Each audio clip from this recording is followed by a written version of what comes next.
This is the Analyzing the New Zelda panel. My name is, nice, very nice.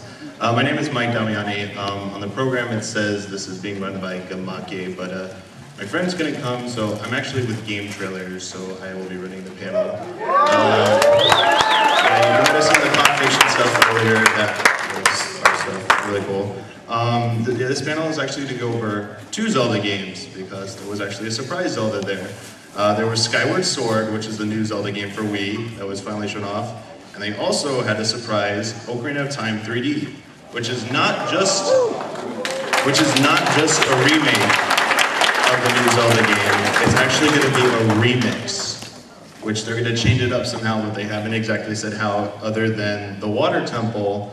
They will be, they made the example of how everyone remembers changing between the regular boots and the iron boots, and how that was a pain in the butt. Well, Anuma said that there's going to be a new way to do that in the game, which is much easier, and he apologized to everyone for the past 12 years for having to deal with that.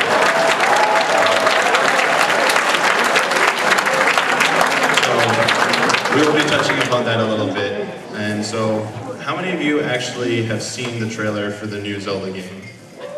Yep, a lot of them have. Well, you get to watch it again. And for those of you who haven't seen it, this should be pretty exciting. So let's go ahead and get started. The trailer is also available at the GameTrailers at GameTrailers.com. Just a little plug there. So Here we go. Is there a way to dim the lights for this trailer? Or no? Yes. We can dim the lights, but we still got more people coming. There we go.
That was a pretty good reaction there. That was actually better than the reaction at E3.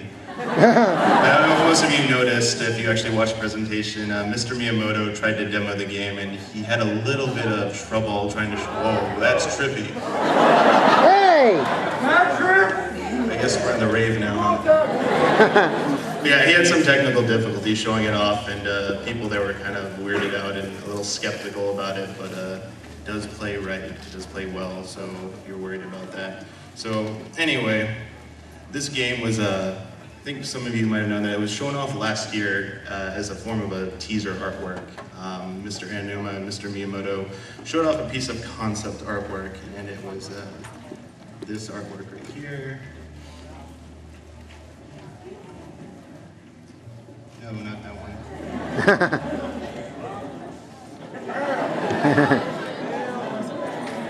That one's the right one. So for a year, this is all we had to go on.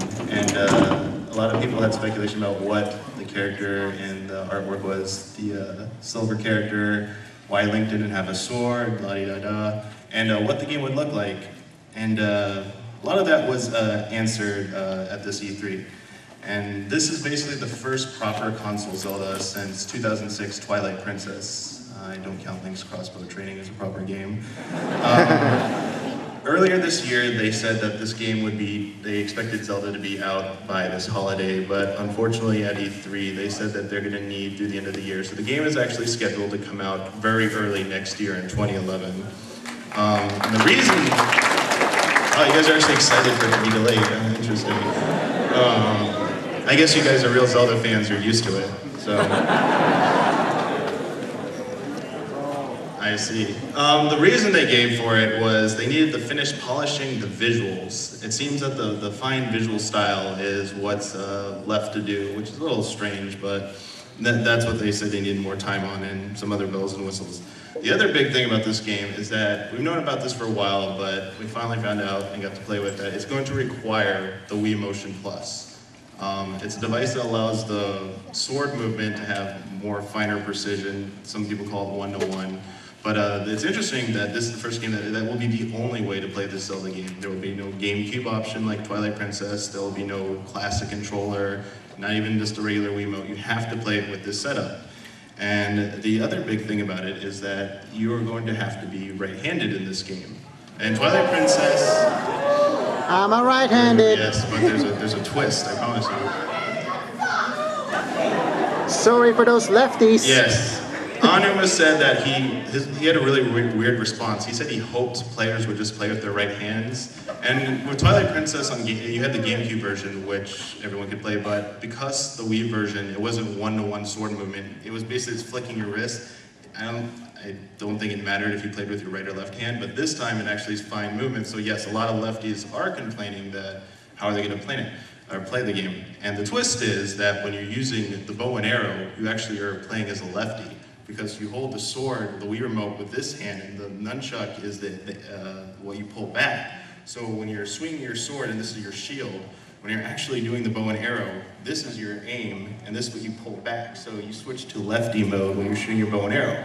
So you're gonna have to be righty and lefty to play this game. So lefties, you have a good troll in there. But the real twist is if you caught in the trailer, Link is actually shooting the bow and arrow right-handed. Yeah, we can see Don't that. know how that happened. But anyway, the game is not being directed by Anuma this time. He's handled the game since Majora's Mask, and this time he's just going to be a producer. The game's actually being handled by a guy named Hidemaru Fujibayashi, and he worked on the Capcom Zelda games, and he also worked on Phantom Hourglass. So if you like the Minish Cap, and if you like some of Phantom Hourglass, I'm not exactly sure what he did on it, then he is helming this game. This will be his project. And you obviously saw the art style. The art style, let me bring this up.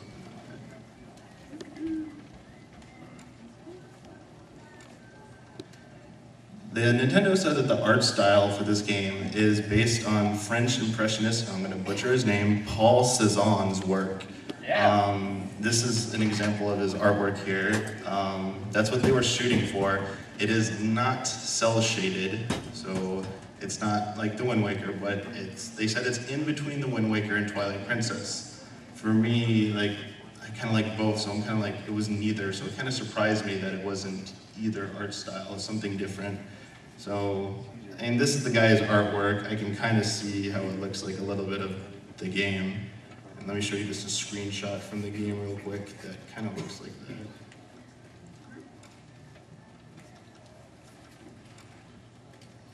You can see this image. This is the one that kind of looks like it. Oh, Windows sucks. Oh, that's bad.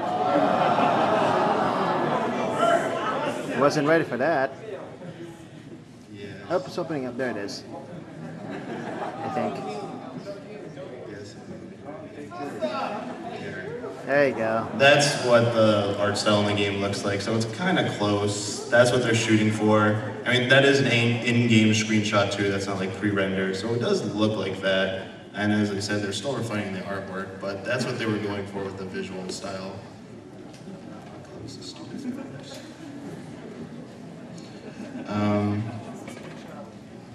things about this game. Now, the parts of this, I'm going to tell you now, came out of the interviews that came out of E3.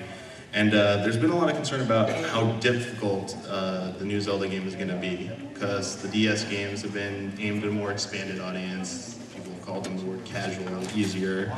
But this game,